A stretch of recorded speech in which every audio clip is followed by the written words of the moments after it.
Hi guys, a small introductory caveat for you. In this episode we discuss Konami leaving large budget console game development, and since recording this it's been reported that Konami's UK community manager Graham Day has said Konami are not leaving AAA development. So just remember that through our absurd babbling. Thanks!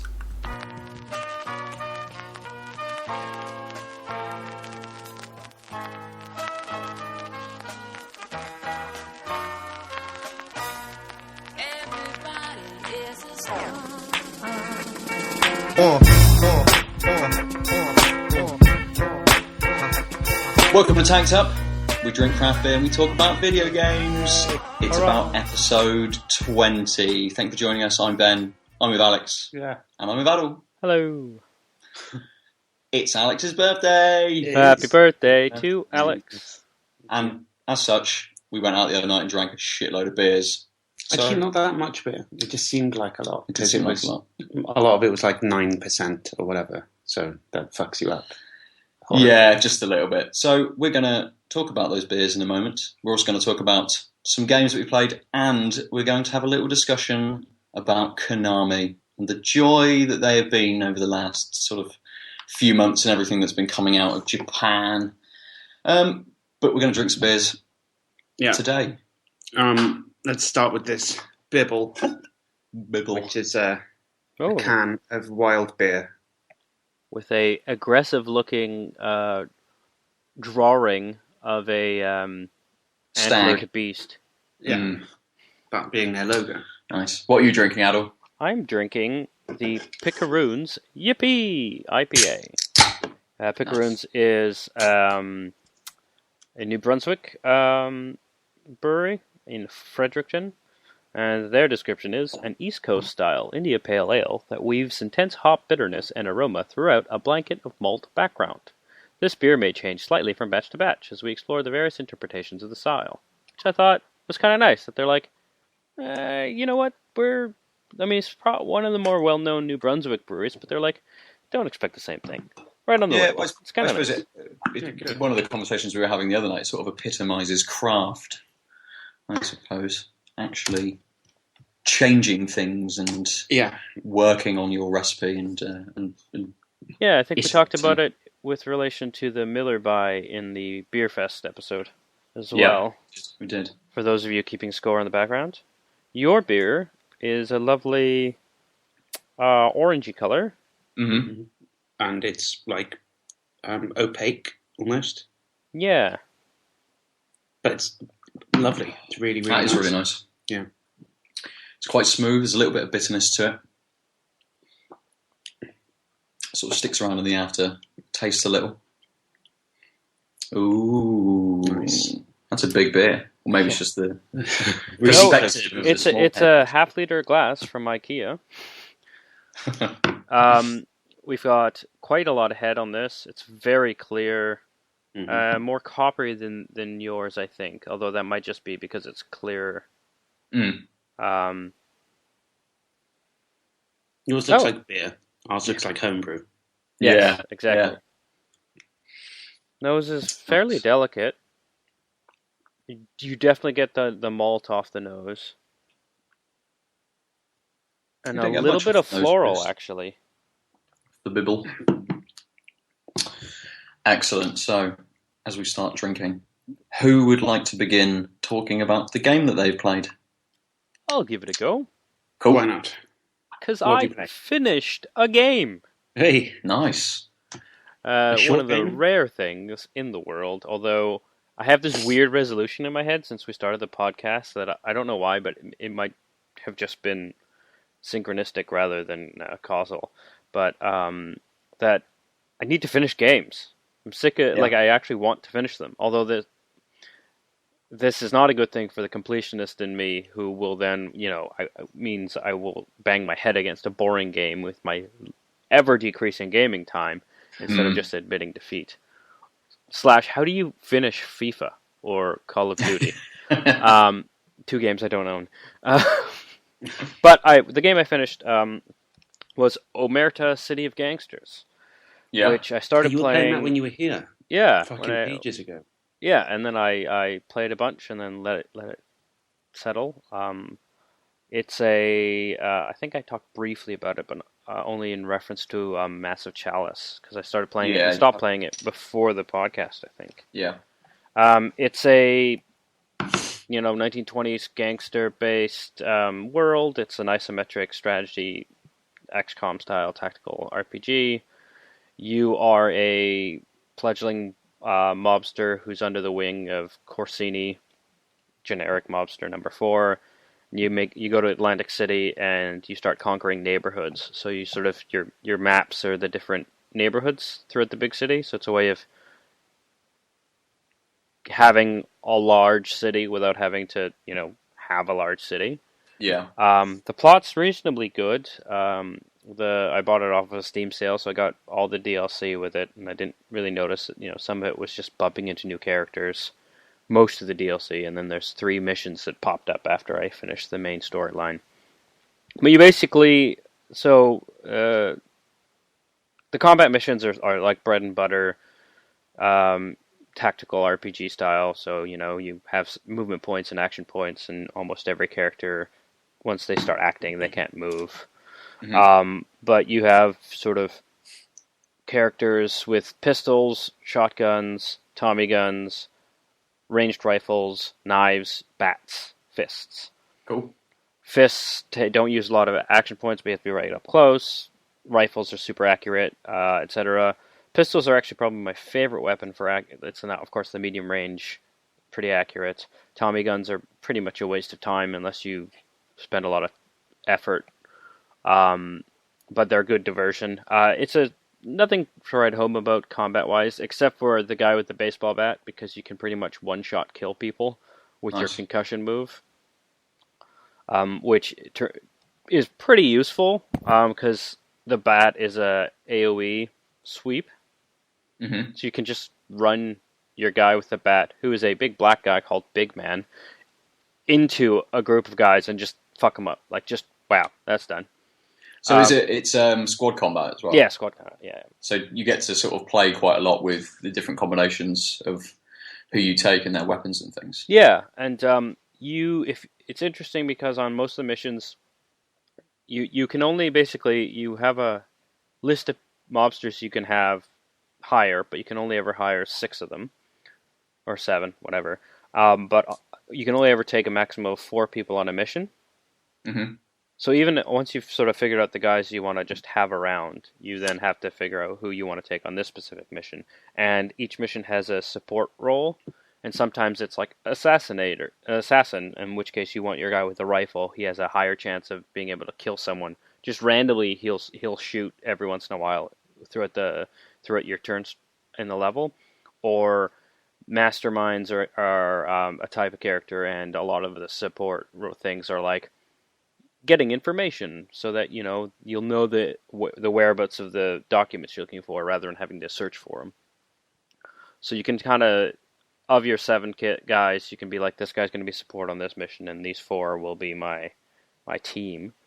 When you get KO'd, when a character gets KO'd, they get a band-aid on them, and you can still play with them, but if you get 2 band-aids, they're dead. Yeah. But what's nice is anyone with a band-aid you can just fire. They go back in the pool. You hire someone else. Once they've healed, which is just a time limit unless you build a clinic, you get them back. Like, there's no no one minds losing their job for an indeterminate amount of time. They don't come back pissed that you sort of had not been paid for a couple of weeks. But the metagame is basically you have goals like, in the beginning, it's just making a certain amount of money or taking out a rival gangster. But you basically have certain types of buildings you can buy with dirty money, which are like, oh shoot, let me just close down iMessage so that it doesn't continue to ring in the podcast. We couldn't hear that on this end. No. Yeah, but it's. I'm pretty sure it showed up on the podcast. Let's just leave it at that. Okay, so you can like set up distilleries, speakeasies, underground boxing rings, storage, gun running, smuggling, a whole bunch of things that give you different. Basically, there's dirty money, there's clean money, There's liquor, there's alcohol, there's firearms. Those are sort of resources. Is it other gangs that you're fighting for these resources? So those are just resources you can sort of accrue. Like there'll be other buildings that like there'll be a smuggler, an independent business smuggler that you can buy arms from. There's other there's independent speakeasies, whatever. And if you sort of want to build a thing of the type of building that an enemy has, you can just buy 5 firearms and a car and do a drive-by. You destroy that business, and then you can rent it out. Okay. So you can aggressively expand and take out business. Yeah, exactly. And then when you get to the point of the game where you can start making clean money, you can then buy sort of regular buildings, which can be hotels, casinos, lawyers, clinics. The lawyer slows down your heat level accruing, which if you get to 5 stars, basically you either have to use a bribe that you have in your pocket because you've been playing a good strategy, or fight a combat mission to survive not going to jail. Otherwise, time's over. So there are certain missions against sort of like police and things like that. Yeah, and that's all in the metagame level. But the game's really hard to lose because over time you'll get these sort of missions you can just assign characters, which are in the categories of beer, liquor, firearms, money, and special. And literally there'll be a guy being like, I'm selling 40 beer for $300. And then there'll be a guy like, I'm buying 35 beer for $500. So you can just send to your a character. You never really get stuck on a mission with not having enough money or resources. You can always sort of play the missions that it randomly spawns to your advantage. It just takes longer time, and then your heat will slowly increase. But it's really forgiving. So, if you want, you can just basically take over the city before you really engage with a plot on any given map, which was sort of what I was doing. Yeah. The one thing I'd say is once you get a good strategy for making money, you sort of ignore half of the building types in favor of what's most efficient. Like I'd make a brewery and a boxing arena, upgrade the boxing arena so it sells the beer. Then I'd make a loan shark, an accountant, and some bookmakers. Bookmakers boost the boxing arena, get more dirty money. Counterfeiter will make money so long as the heat's down, and then the loan shark just gives you interest on all your dirty money, and then you get the accountant will change dirty money to clean money, and then whatever I want. So it can be quite formulaic as well. You can sort of set it up in a way where you can very easily just process all of this money and start to get in all of your resources and stuff. Would you? It sounds very similar to something like Massive Chalice and XCOM and games like that. Would you pick it over either of those games? No, I think so. Well, I played it a bunch over like a week. If Alex, you can back me up on this. Yeah. And the plot was it was a nice gangster theme, and the plot was pretty good. But then a couple neighborhoods in, it was pretty stagnant as far as like the plot. It was just like, okay, I got the formula for the basic approach to a level, and the plot was more like, now there's this rival gangster in this neighborhood, and you're starting with lots of money or less money, and that was like the only variation. And so I stopped caring about the narrative, and the gameplay was. Some of the combat missions were tough in different places because they were sort of those are internal maps, right? So they can be completely different. There's like construction yards and whatnot in the combat. But other than that, it was just like when I died a couple times on a stupid mission, I was just like, okay, I'll take a break because I'm banging my head, and then nothing made me come back to it until now, 6 to 8 months later. When I was uninstalling games off of my computer. I'm like, I should finish this before I uninstall it. And it turns out I was on the last city.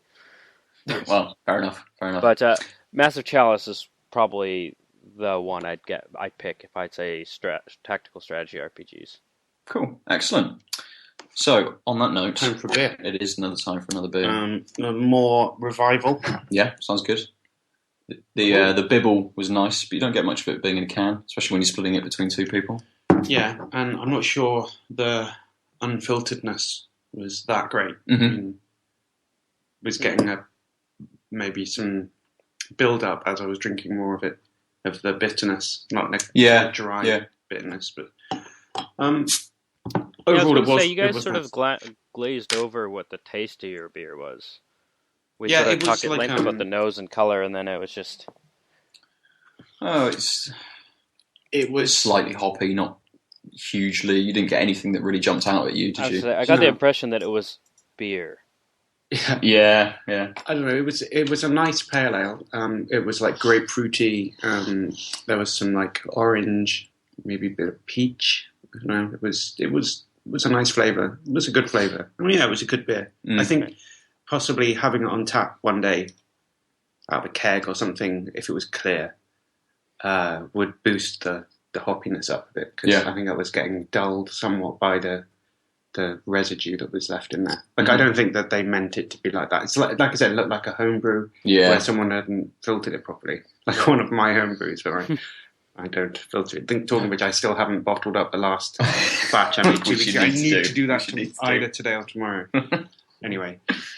So yes, this is a more revival pale ale, again, basically. A nice big bottle, so you can have plenty. It is. So the other night, we went out to the Beer Emporium, because over here it's Bristol Beer Week. They've been doing loads of different events in loads of different places. This was the first one that I'd been to, because being a Friday and it going on during the week, so you don't really get a chance to go out on a weeknight to go to any of these things. I basically just fall asleep on weeknights. Get into my PJs, fall asleep. So it's BBW, is it?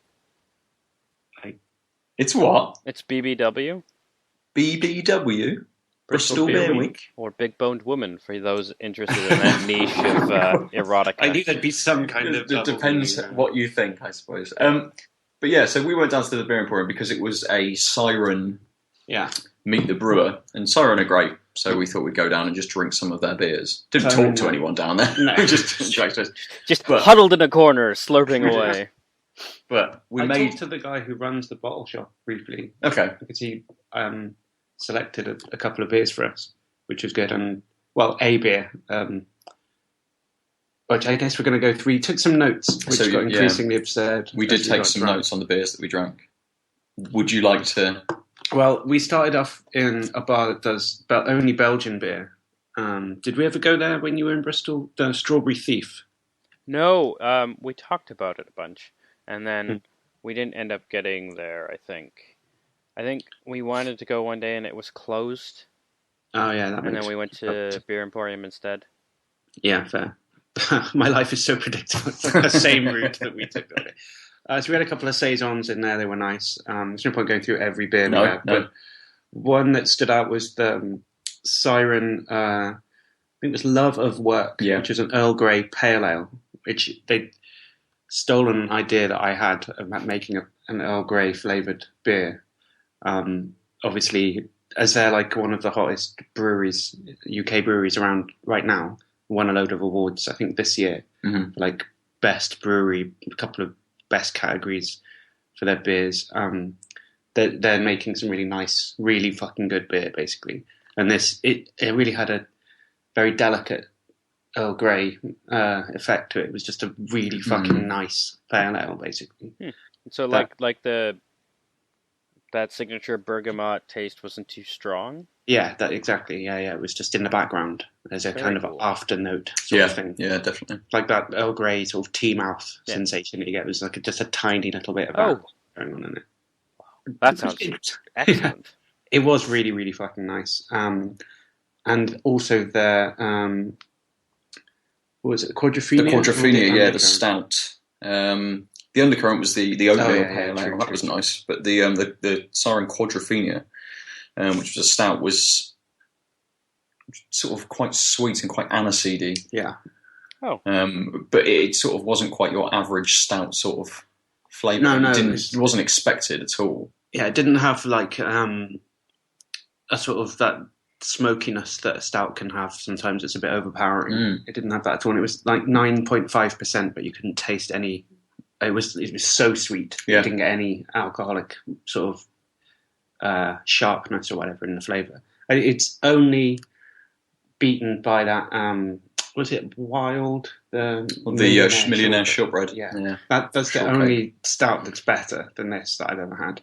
Excellent. So it was excellent. And then we just kept on drinking stuff and the notes turn into things like we had some Wiper and True at the end when all we've said about it is that it's a Blair stroke Cameron Pale Ale.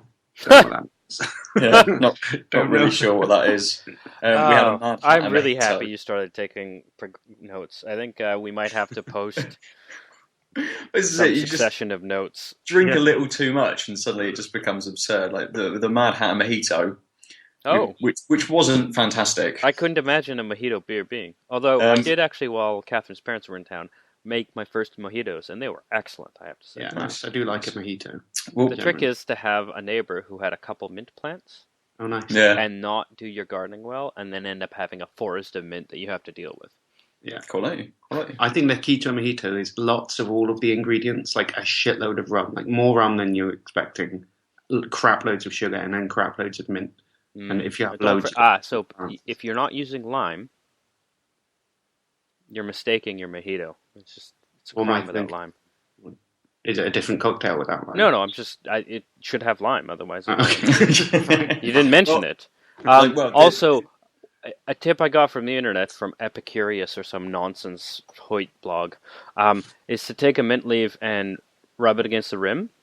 Yep. So not only does it bruise the mint before you put it in, but it also has mint right on the glass. Yes. And I tried it on 2 different ones in a not quite double-blind test, and it seemed to make a difference. Okay, excellent. Nice. Also, when you're making it, people think you're like... Cool. Know what you're doing versus casually looking at your phone, being like, now I do this. Anyway, I totally interrupted you on... That's all right. But the note that we had down for the Mad Hatter Mojito just says, not mouthwash minty, but minty.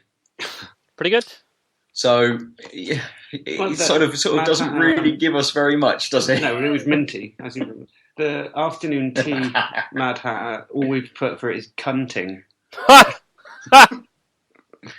Again, not quite sure what. Just had to earn the explicit E on iTunes, didn't you there? That's it. So, a good night was had by all. Lots of beer was drunk, and we don't really know what any of it was. No, we know what some of the earlier ones were. But, Siren maintained their reputation. It wasn't a letdown. No, not at all. Fun. And I suppose I have played a new game for the first time in about 3 months. Oh, wow. Because Ben bought it for me. Oh. So that was Soma. Yeah. Which is like... it's a bit like... Well, it's a first person... I guess it's going to be a scary game when nothing scary's happened yet. Okay. So it's like a weird psychological kind of thing. You're a dude who's...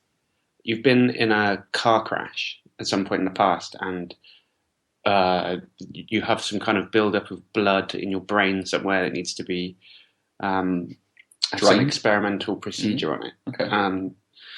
That's about all I've got. So basically, it's like Hector, but with Hector, the interactivity was very, very low. There was about 3 things in an entire level that you could actually interact with. Doors, lights. Yeah, right. And then the only things objects you needed. Yeah, exactly.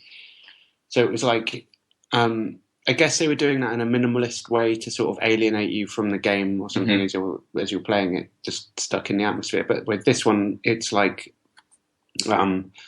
almost everything you can pick up and have a look at and rotate, throw down again, whatever. The things where, like, I assumed, well, I'm going to need this mug if I can pick it like the first thing you come to.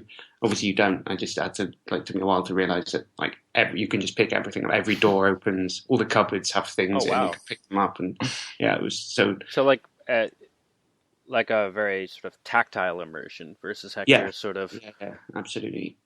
And beautiful as well. Everything was stunningly, I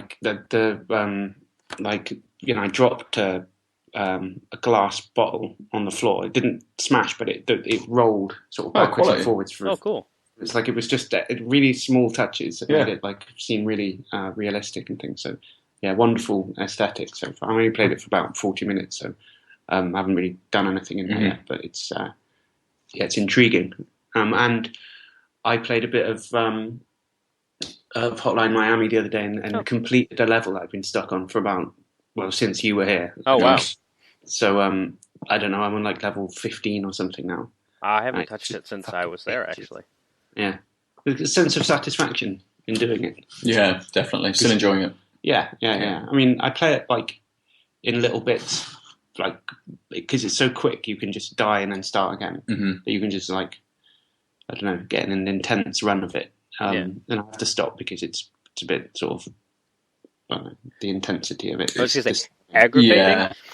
Yeah, that's right, aggravating. Yeah, I think with Hotline Miami, it is a game, because of that quick restart, you can just keep playing, but you do get to a point where it does just get a little bit too much and it's a little bit too intense. Yeah, you have to sort of try and have it in short bursts. And even though you can restart and maybe a level only takes, or you're in it for 2 minutes before you then have to restart, you can easily play for half an hour. You try and play a little bit more than that and it starts to get to you a little bit, definitely. And so the level I did was... well, I think the level I'm on now, you're actually attacking. So yeah, I think my guy actually died, and now I've come back as like some other guy or something. Are you did you say spoiler alert? No, spoiler alert. Spoiler alert for, what is it, about 3 or 4 Hey, look, year old? I haven't finished it. I've got number 2 okay. off a Steam sale, just waiting to be installed. Well, okay.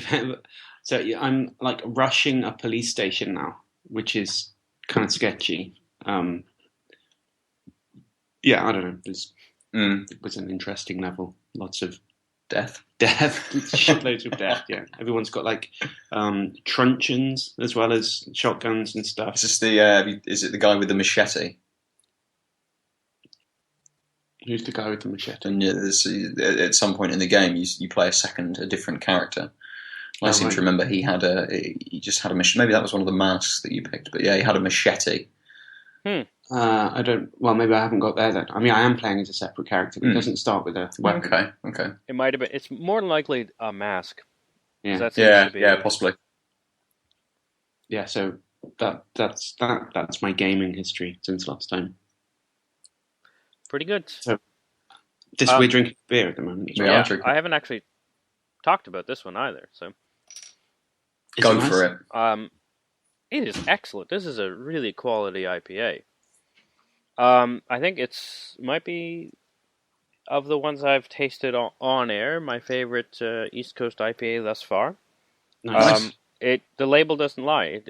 It's a sort of a nice light sea of maltiness. Like it starts with a hop, the malt comes in. There's not a ton of bitter, coppery aftertaste. It lingers a little, but it's just enough to remind you had an IPA, but not to sort of ruin your palate. Nice.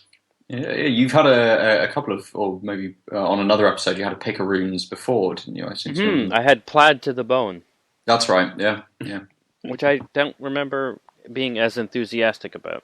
Is it cuntish? It's not cuntish. So, non-cuntish. Yeah, it is a non-cuntish beer. It's it's really nice. I don't know what hop it could be. It's not too floral. It's not citrusy at all, really. It's a really smooth IPA while still sort of tasting like a quality IPA, which so the hoppiness is strong, but it doesn't punch you in the face and it doesn't linger. So it's sort of like, oh, this is great, and then, okay, I'll have another sip of that. Yeah. Well, I'm enjoying this revival. It's nice. It's very light. Yeah, very delicate, isn't it? Yeah. You don't, as with the Picaroons, you don't sort of get hit in the face by anything, but it's got a very good flavour. Yeah, and it's quite sweet, and then like that fades into a nice bitterness quite quickly. It does. It's enjoyable. I suppose it's sort of similar to the Wild Bibble, but maybe a little more flavour than the Bibble had. There's definitely something a little bit more. You reckon? Yeah. Okay. I think it's like as you said, lighter than the other one, so it wasn't quite as intense. I don't know. It's but they're both very similar. It's comparing apples with other apples. Yeah. Gala or Pink Ladies. Yes. Definitely. All right. So, what have you been playing? Well, I have been playing the ginormous game of Metal Gear Solid 5. Nice. It's fucking huge. Yeah? It's not a classic Metal Gear game in the way that it's structured. So normally with a Metal Gear game, you move through a it might be quite a large, wide corridor, but normally you're moving from one end of it to a level to another. You have to achieve something during that sort of level, or at the end of that level. You normally get a boss fight towards the end of the level as well. Whereas Metal Gear Solid 5 is a giant open world game, much like The Witcher. And you can sort of pick and choose the missions that you go and do, whether you go and do side missions in between doing the mission. So you don't always have to progress the story. Like a normal Metal Gear game, it's all about the story, and you progress through the story, and everything you do just moves you through. Whereas this, you can sort of take breaks, you can do extra bits, you can go off and sort of just explore the world as such, which is quite nice, but it's not, apart from sort of mechanics and the way that you control the character and the characters themselves, it's not quite a Metal Gear game. Are you saying there aren't 4 hours of cutscenes? So there's been barely any cutscenes at all. What? Yeah, exactly. I mean, so it's not a Metal Gear game. It almost seems like it is the evolution of a Metal Gear game for the next generation of hardware, for hardware that can support this kind of game. And it seems like it is the right way that this series, or the way that this series should go. But it's just missing story so much, and that is what I enjoyed about the Metal Gear games. I love the story in Metal Gear, even though it's absurdly convoluted and insane and all over the place. And the continuity just is ridiculous, because you get the first 2 games where you're Snake and then you're Raiden, and then the third game you're the bot or your big boss, so that's then set in the 60s. But you're the same character, but you're not, because Snake in the first one's a clone of that one, and it's just like, whereas this just sort of, it follows on from Peace Walker, which was on the PSP, on the PlayStation Portable. Yeah, it's subsequently released on PSN, so you can play Yeah, so they did an HD version, didn't they? Or a slightly up-resed version on the PlayStation 3. But I didn't play that. But I did play, mistake. Yeah, it's meant to be very, very good. But I did play Metal Gear 3, or Metal Gear Solid 3, which is my favourite one of the series, and this one sort of continues on that section of the story. But the really good thing about this game is that it's just so open. You can approach these missions when you go in sort of almost any way that you want to. So you might get dropped off from your helicopter, and the mission is to go and extract a prisoner that the sort of the opposition forces have taken. You want to get them back, because they may then give you information about where you've got to go next, or they may add some skills to the army that you are also building. So there's a meta game of you having to build up an army as well. But yeah, you can get dropped by your helicopter in various points around the map to be able to approach this mission area from whichever way you want to. Nice. You can take whatever weapons you want to take with you, so you can go loaded with sort of a machine gun and a sniper and maybe a pistol, which puts people to a tranquilizer pistol. You can go in with all lethal weapons. You can go in with all sort of tranquilizer or stun weapons, so you don't kill anybody.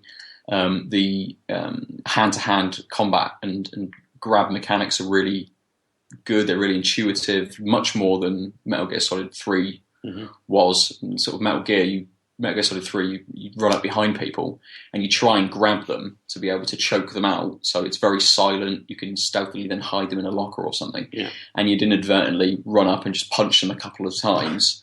They would then alert the other people around you. Whereas it's really fluid. Sort of if you accidentally, tap the restrain button rather than hold it down and maybe tap a direction, he will almost sort of do some kind of like judo throw on them rather than punch them a couple of times for them to defend themselves. So you can have that element of surprise on people still. So does it seem more like a Far Cry game then, in that sense of like large map, you could stealth versus balls out? Yeah, very much. It does have that sort of that element to it, definitely. I mean, with Far Cry, you couldn't sort of stealth a huge amount. You had sort of the idea, like melee weapons or bows and arrows and things, didn't you? Yes. With Far Cry. Whereas this just offers you a little bit more as well, so you can just go in and get. You get a sniper rifle in Far Cry as well. Sorry, you get a sniper rifle in Far Cry as well. Yeah. But this game lets you put silencers on your weapons or take them off, so you can go in like all guns blazing and just blow the shit out of everything. You can lay mines everywhere to stop trucks that are coming through and blow them up and stuff. Sweet, sounds fun. It is really fun.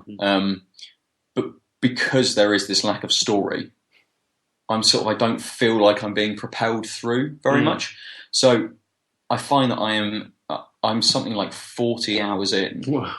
And when you're in your little helicopter, it gives you a percentage of how much you've completed. And I'm 40 hours in, and it says I've completed 27%. I'm not sure what carries up to the percentage, whether it's just completing missions or within each mission there are maybe like 5 sub things that you can do. So you've got your main objective, but then it might be, make sure that you extract all of the prisoners, not just this one prisoner that you're specifically going into. So I'm not sure if that goes towards the completion. Like getting all the coins in Mario. Exactly. How, is there any replay ability? So yeah, you can go back and you can play all of the missions again. How does that? All of the main story missions. It just takes you out of it to be able to replay it again in a different way if you'd like to. I haven't done that. I've not replayed any missions yet because there's so many side ops and things that I can, if I don't want to play a story mission, I can go and do one of those. And I've just been traveling around the map and suddenly come into an area where a side op has sort of triggered, and it will come up and say, "Oh yeah, you're in the area to steal this truck or take all of these resources to build up our base and help us with that sort of thing." So it sort of tries to keep you doing things, but it almost allows you to do it at your own pace, which is nice. But again, you could just spend hours just fucking about, so it's like not Skyrim really syndrome. doing very much. Nice. And just sort of, I don't feel like I've progressed, and because there's not much story, sort of, there's no cutscenes, it doesn't stop the gameplay very much at all. You don't sort of feel like you're progressing through very much. Does it make any sense of how you can replay missions? Like if it's sort of doing the tell your own story by doing missions in your own order, it seems like it makes itself even less like a plot if you could just sort of walk to an area and just restart. How does it I'm curious how the actual mechanism of redoing a mission goes. Well, perhaps I shall have to play and try and redo a mission and report back next time we podcast just to see exactly how that works, because part of when you're on a mission, you can Fulton guys out, so you can strap a little balloon to their backs and they will fly up into the air to get picked up by one of those giant planes, which picks up sort of Fulton when you use it on supplies and things. But all of those people then go to your base to be used within your base. So I don't know whether when you replay a mission, they say, yeah, you can Fulton guys out, but they can't be used as your base, because that would seem improbable that you suddenly, you've got to steal the prisoners. You've got to go and get these prisoners, help them escape. But you've already done it. Yeah. But then you're able to take the guard again. So I'm not really sure sort of how that would play. But you do. Saying you can do what you want. You only have, when I started the game, I had maybe 3 main missions opened up to me, and I had to do those 3 to then open up the next, say, 2. And then I could do those in what order I would like, and then do the next couple in the order that I would like. And then suddenly it said, right, you've only got 1 mission, so you have to do this. And then you've only got 1 mission, so you have to do this. And again, then you've only got 1 mission, so you have to do this. So suddenly it's then jumped into a very linear sort of part. And I could just do that mission, and just continue propel the story. But it's nice to have a break sometimes, rather than just intense sort of stealth and combat and stuff, to be able to go and do other things. But it's good, it's big, it's going to take me a long time to play. Nice. Sounds like you're a fan. Yeah, I'm really enjoying it. Not cuntish, no. There are a few elements of it which we may speak about on another episode, which a lot of people have had issue with. So there's a buddy character. Oh no! Who assists you on missions? Yeah, called Quiet, who is a well-endowed female who basically wears a bikini. Because that's helpful in a combat situation. So when you say well-endowed, so you mean you see the bulge in the bikini? Is that what you're saying? No, you don't quite see that. Well, the idea behind it was that she's a character who has almost supernatural powers, because there's lots of elements of Metal Gear which that emanate from her skin, so more of it needs to be revealed. So she's she only survives through photosynthesis. Oh, for fuck's sake! So she has to take her clothes light in through her skin. Is she green? Is she green? Yeah, because photosynthesis requires chlorophyll, which turns things green. Is she green? She's quite pale, but someone else made a comment that if she needed to take light in through her skin, she should have everything exposed. Why has she got a full head of hair? But why doesn't she shave her head? And that's right. But it's I mean, we might come back and discuss the absurdity of Kojima's. Come back, hey? Yeah. But yes, I shall continue playing it. So that may lead us on to our topic of the absurdity of photosynthesis. We're just going to discuss photosynthesis for the next 45 minutes. Science hour. I think we should probably finish this, or start. I'll finish this beer as I've been talking for long, and it's open up the final beer before we get into it. So, Aadil, why don't you give us an introduction to our topic for our listeners and for me? We are talking about Konami. A company I first experienced on playing my favorite sports game of all time, Blades of Steel, on the Nintendo Entertainment System. It was a hockey game, because I am Canadian, and it was the first time I played a game that was a sports game that you could fight in. If you hit someone the right way, you could start a fight, which is a big part of hockey, although not officially a part of hockey.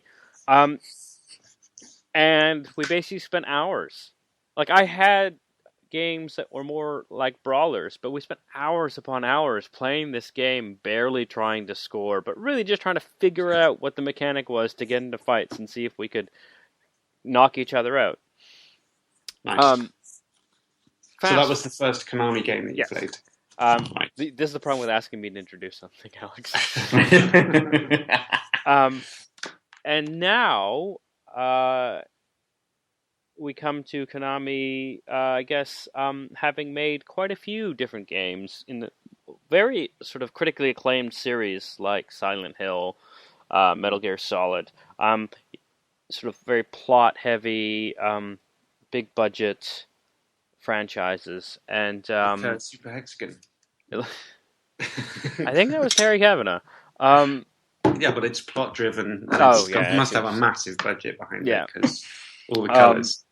Well, it's all made in papercraft. Every frame is pre-rendered in papercraft on Super Hexagon. It's a multi-billion-dollar budget. That's why it's so good. Yeah. Well, whilst you're explaining, I'm opening another beer. So we're having the Arbor Montueka. So kind of New Zealandy single hop IPA with Montueka being the hop. So let's see what this is like. Sorry, yes, carry on. Right. So that's Konami. Blades of Steel, Silent Hills. Yeah, and they've been sort of making headlines as such within sort of gaming media. Because they seem to have taken a market-driven strategic change in direction. Yes, very much so. Which affects the games we've talking about, except maybe Blades of Steel, which I'm really surprised, now that I think about it, that Blades of Steel hasn't been rebooted. But I guess EA pretty much is the only sports company. You got 2K. 2K make a lot of it. Well, no, do they just make the basketball game these days? And then hasn't EA come back with an NBA game now? Yeah, but it's not meant to be very good. It's meant to be buggy and shit in comparison, I think, to the 2K basketball game. But then Konami make Pro Evolution Soccer, which used to be International Superstar Soccer, right? Which this year has a lot of people that were reviewing it are saying that it's better than FIFA 16. That the jump in iteration from the last PES game, which I think was 14, it didn't come out last year. Well, that's a lot of head. It's really good this year and is much better than FIFA 16. Or not much better, but it is better than FIFA 16. It's about time. So yeah. Sorry, I poured out that beer. Shit. That's it, right? Shitty poured beer. I think you should take a picture so that all our followers can see the tweet. There's like an inch and a half of head. So that's It's in a Stella glass, and that is the way a Stella is normally poured. Well, Shitly. That's a Dutch pour. The Dutch like quite a bit of head, to the point where their glasses have the marking of the official measure an inch and a half below the rim. Nice. So you're just being international with your New Zealand pour. Your Dutch pour of a New Zealand beer. There we go. Yeah. Also, can I just say, insert generic head joke? Loads of head. Way something to do with head. The apologies for an inch and a half of head is something that you've clearly done before. Ooh. Right, so moving back on to Konami. Talking about international, yes, they used to make International Superstar Soccer, which then turned into Pro Evo. But, yeah, Konami have come out and said, or one of their directors a few months ago came out and said that they're now going to start focusing on mobile games. Mm-hmm. Right, yeah. That they weren't going to produce that's as games many. that you put on the thing that hangs above a baby's crib. That's it. So babies can play. Yeah, hilarious. That was hilarious. So they've said that they're moving away from large AAA games, which has been their bread and butter. Been shown in the fact that they cancelled PT, or they cancelled sort of Silent Hills, what PT was going to become. They've then turned that franchise into a pachinko machine, which is one of those this is something I didn't gambling know. machines. There's a Silent Hills pachinko machine? Yeah. What the fuck? How do you do that? It's just like the themed pinball game. Yeah, so it's just a slot machine themed to Silent Hills with an absurd trailer for it. Can you tweet that out? Because I'm curious to watch this. I will. I've never seen a trailer for a pachinko game, and I think if I'm going to watch a trailer for a pachinko game, it should be this one. If you only watch one trailer for a pachinko game this year, it should be this one. That should be the tagline. Yeah. But they've also said that there was issues with their Metal Gear Solid 5 because, quite possibly because it went over budget, it cost a lot of money to make. I think $80 million? Yeah, I think it's about $80 million. And whether that's got some kind of bearing on why they're moving into maybe mobile gaming and sort of playing and making different games rather than trying to spend all of their money on AAA games. I don't recall the name of the mobile game that they released in 2010 that just raked in the dollars for them. Ooh, I don't know. But apparently that they had made some comment about how they in 2010 they made so much money off of this game that had a tiny budget that the investment profit ratio was obscenely better than any of their other games. Their big budget games. The other thing that we should talk about, or at least bring into focus, is the environment in which they make their AAA games. Yeah. Because that certainly affects the budget of the games. It would do. I mean, one of the other sort of headlines that has come out is the way that Konami treats its employees who make these sort of AAA games. It's been reported that they make them clock in and out when they go on lunch, so they're timing their lunch breaks. They monitor their usage of the internet. They don't allow some employees email addresses So if they have to correspond with people, they have to use their own sort of personal email addresses and things. I think they're saying you shouldn't be corresponding with people. Yeah, you're too low on the rungs to be talking outside of this company. Exactly. Don't talk to anybody else. I mean, Japan and Japanese work culture is very different to how we sort of operate. But these things don't sound like slave labor or human rights abuses. They don't. However, they have mildly cuntish. It is mildly. So there's also surveillance, and it's very cutthroat in that if someone above you seems to think that you are no longer worth the effort of if you aren't being efficient enough in your programming or graphic design or whatever role, they will put you in janitorial services for them. I did hear that. So they are demoting people to sort of. If you want a job, you will do not what you were hired for. Yeah, and they publicly shame their employees as well. So if you go 10 minutes over your lunch, they will announce to everybody over sort of loudspeaker or through the office that you have gone 10 minutes over your lunch. So they sort of try and shame the employees to stop doing the thing that they don't want them to do. But that just seems like in the end it's going to be a counterproductive, trying to frighten you into being productive doesn't seem like it's going to get you very far. Surely, in the long run, people are just going to be worse at their jobs because of these things. I have off that comment. Do you think it is a surprise that Metal Gear 5 went over budget?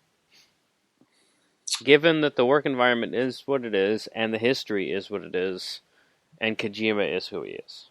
I think it's probably more down to Kojima. I mean, I don't know how much free reign he has had in his previous games, but they've all been, almost his vision of a game. He almost seems like he's been able to make the games he's wanted. And with Metal Gear 5, it's obviously gone in a slightly different direction to the previous Metal Gear games, and it's possible that this is what Kojima has always wanted to do, make a large open world game, and it's just sort of the right time for him to be able to do that. And maybe Konami have tried to rein him in a little bit, and they haven't liked that he is almost bigger than Konami. He, with him then making this the PT game, the demo for Silent Hills as well, being tied to that, being tied with Guillermo del Toro, who also directed the teaser for Silent Hills. That Kojima was becoming a little bit bigger than Konami sort of wanted him to be.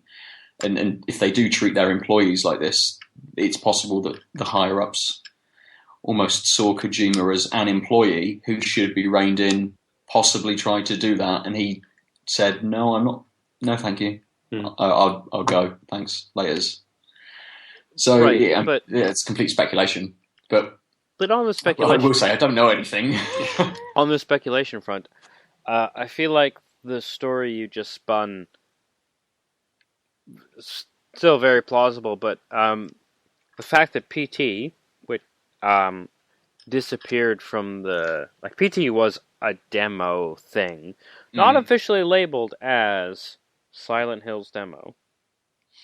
And they pulled it from the store. Yeah, I mean, once you completed the demo, you had a small cutscene of Norman Reedus walking through the streets, and it did come up and say Silent Hills. Okay. I haven't yet, and never. Well, yeah, we didn't complete it because it's scary as shit. Yeah. I am super. I'm still choked that because I'll probably end up getting a PS4 at some point. Super choked that I'll not have it.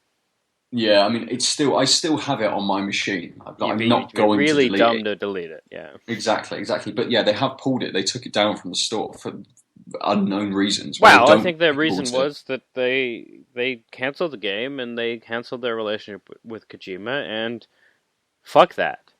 That's what seems to come off is, I think one of the articles that you had sent us, can't remember what website it is, which is why I'm vaguely referring to it, but called it a scorched earth approach. Like they're just like, all right, fuck all of this. Del Toro was quoted just saying it was almost like a scorched earth approach. Oh, like was it Del Toro? Yeah, they'd cancelled PT. They cancelled Silent Hills. They just sort of like killed all of the relationships that were going towards like that project, and then just removed it from the store. So it almost like taking it out of existence, and then releasing this trailer for this pachinko machine, which is fucking ridiculous. But I just like one point I wanted to make was Konami is saying about going towards mobile development, and they're going to start releasing more games on mobile phones. Like, the Japanese game market is very different to how it is over here. Like, Nintendo have decided that they're going to diversify and start to bring out mobile phone games, and that's like you couldn't get a Nintendo game on another system. You could only get it on a Nintendo-made system. And now they've come out and said, well, you don't need to buy if you want to play a Nintendo game, now you don't actually need to buy a hardware because the Japanese market is changing or has been changing. Unless you want to make a Mario level. Games on their phones. Sorry? Unless you want to make a Mario level. Very true. Sorry. But none of us have a Wii U to be able to experience that. No. Yet, but I think Alex has been secretly wanting one. I was going to let Sam know that maybe a combined birthday Christmas present would be much easier. Yeah, maybe. Send a receipt with it so that, just in case, I can trade it in for an actual console. Also, I really need to remember that the next time I make a character on like an RPG or something, of like one of the engineering alchemisty characters, should be called Just In Case. Nice. My standard sort of ranger sniper character is a female called Jacqueline Hyde. That's quite good. That's very good. But Just In Case needs to be in there too. Yeah. So, just to round up the Konami chat, if they do move away from AAA games, I've made a list of the more notable AAA games. So, it includes Castlevania, Pro Evolution Soccer, shit, I forgot all about Castlevania. Yeah. Silent Hills, balls! They now own the rights to Bomberman. What? Which they bought in about 2012. They absorbed Hudson, who made Bomberman. So I think they took them over. Although I will say, they've got a B logo. I will say that Bomberman is one of the few titles that we've talked about that could easily be a mobile game. Yeah, very true. Yeah, because it's an old game. Because it's an old game. Right, but also like it's quite simple mechanics. The concept and the controls are like walk around, lay a bomb, and then if you get the right power up, kick a bomb or throw a bomb. Like it's a 2-button game, and you could easily make that a swipey sort of thing, like swipe to throw, and it's really fun. And I remember putting a Super Bomberman something PC on all the computers in the IT center when I worked there, and then after hours, we used to have giant, like, 8 to 16 player matches. That was good fun. Nice. Yeah, and it was super fun. Or also fun. I mean, are we worried about this? Are we worried about these games not coming out as large releases? I'd be worried about Silent Hill, like sort of the AAA titles, right? So Bomberman seems like it'll work, but like Metal Gear Solid, the largest budget one now, you're claiming is a fun, good game that doesn't feel like a Metal Gear game. Yes, yeah. And it's going to be the last of its kind. I mean, outside of Pachinko, I can't see how Silent Hills is going to grip me on a mobile phone. Right? Like, maybe if it was a mobile phone Pachinko simulator. Like, that seems to translate button, it pulls the lever. Yeah. That seems to translate really well. Like, it's in $1. Touch and drag. Yeah. Well, I mean, it's not like... So surely there'll be a space like in the market. It's not like big budget games are going to disappear now because of this. No. So, it's a weird move on their part to expand their margins and step out of an expensive to make product for a cheap to make one. Well, fair enough to them. I'm not in that industry. I don't really care about mobile games. And I have like one or two games I play occasionally, on the bus or something, but like. I wouldn't pay for a mobile game. I mean, maybe there's some other market somewhere, but like that's never going to push back the boundaries of games. It might push back the boundaries of what mobile games can do, but they're always going to be like poor equivalents of a powerful console or PC. So a lot of mobile games have been ported to PC really poorly and put on Steam, which I think we should talk about as a topic actually another week. But I guess really it comes down to is there a license that you will miss? Because like Metal Gear, this is sort of seems like it'll be the last one. No, but of the Metal Gear nature. It seems like they might make more games that are called Metal Gear, but I doubt they won't have Kojima one, so the vision's gone, and they probably won't have they'll not have the platform centric development. I originally was like, oh, Silent Hills, that's gonna suck that it doesn't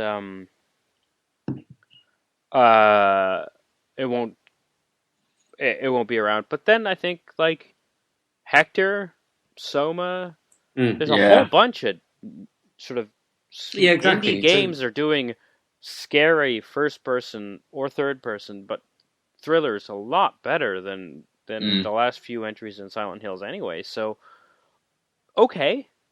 I think that if franchises die, it's not necessarily terrible because we have franchise problems in video games. Yeah, the games industry is massive.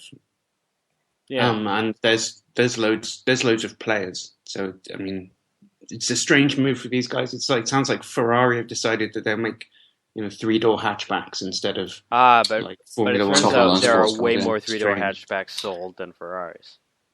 So well, yeah, exactly. But then, like, it doesn't mean that there won't be any like nice cars made if they made that move. It just means that, strangely for them, they've decided they don't want to make good cars anymore. They want to make shit ones and make more money. Well, weird to do that. It kind of shows passionless capitalism at work. The bottom line rules everything. Fuck that. It sounds like a load of bullshit to me. But fuck them. They don't want to do that. So they may not be missed too much. A few IPs possibly. But we're going to finish it there for the week. Yeah. Awesome. So I really like this Montueka. Yeah, this Montueka is your really favorite beer good. of the? I think the Montueka. Yeah, the Arbor. It's very nice. In full of flavour. Halifax style, I will just give a recommend or not recommend. I thoroughly recommend the Yippee IPA. Nice. If only so you can say Yippee IPA. But really also because it tastes fucking good. Excellent. So for another week, we've been tanked up. I'm feeling a little bit tanked up at the moment, actually. So that's another week. Might be a couple of beers, yeah. At some point in the future. Yes, next week. Oh, how do we blah blah blah blah blah?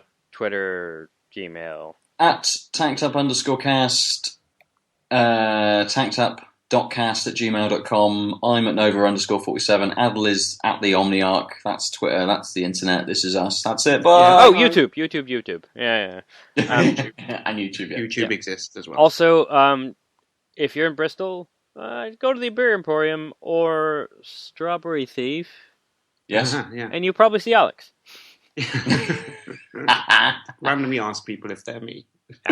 Just go up to someone and say, happy birthday. Yeah. Might not be their birthday. Yeah, the odds are this isn't going to be released today on Alex's birthday. So it definitely won't be, unless you wait a year and then try that.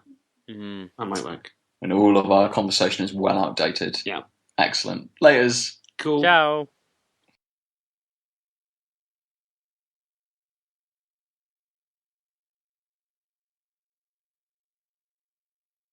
Oh, before we... It's too late, I've hit record, so this is on the record. No longer off the record. It's all off the record forever. Yeah. Did you read any of those articles that I pinged over? Yeah. Cool, alright. Did you get to read some? No. Did you read the article I pinged over? Which one? About how Leonardo DiCaprio. No, I've not read it yet. I've opened it, but I haven't read it yet. I read the text and thought that was sufficient, so I didn't actually listen to the video. No, it seems like punching down, though. What do you mean? Like, picking on the ignorant. Like, there are gaffes. Okay. This isn't a substantive... like, this doesn't prove to anyone that Fox lies or disrupts the truth. distorts. No, the that's truth. well documented. I mean, this is I know, funny. but this is just like a guy on the news fucked up. Okay, but he's got a very anti-Fox rhetoric about it that I actually didn't appreciate because it felt really forced. Like, it just gives ammunition to the defenders, being like, "Look, you guys are being ridiculous." Well, all right, fair. I just thought it was funny. This is clearly means I need to work more on my dissertation because I'm not exhausting my ridiculous analyticity.